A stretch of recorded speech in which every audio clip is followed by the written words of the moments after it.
Hello all, Shadwell here, ready to talk about the next film in my collection, Cannibal Holocaust from 1980. It's directed by Ruggero Deodato and stars Robert Kerman and Francesca Ciardi. Ah yes, the granddaddy of cannibal films, the one that all of them are measured against. The one that, according to its promotional materials, goes all the way. Cannibal Holocaust is notorious and holds a very conflicted place in the history of film. So really quickly, this film is pretty notorious because people believed it to be real and the director was actually charged with murder before he brought in the dead actors to the trial to prove he wasn't guilty. The film is full of torture and murder, cannibalism, and grapes, but all of it is done in a found footage setup that lent an air of authenticity to the horror of these situations. This is the first popular usage of found footage in a film, as 1961's film The Connection is technically the first usage of found footage, but most people will point to 1980's Cannibal Holocaust as the first time found footage was used,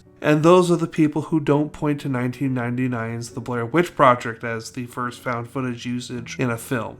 But presenting the multiple atrocities in this film in the found footage style was fucking genius because it gives them a sense of looking and even feeling real, like it's actually happening, whereas in a regular horror film they would just come off as a shock scene simply meant to gross out the audience. This lends an artistic credibility to Cannibal Holocaust, and it should count its lucky stars that it is getting awarded any points at all.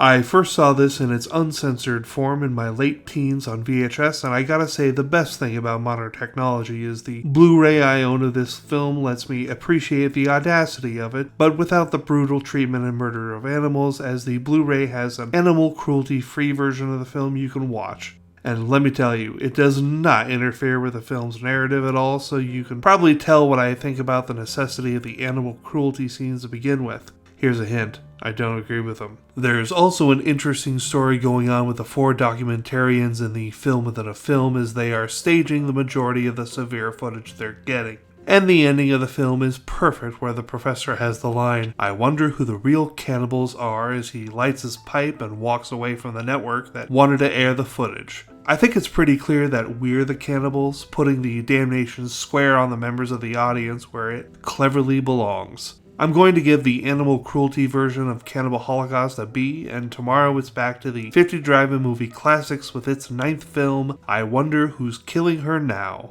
See y'all then.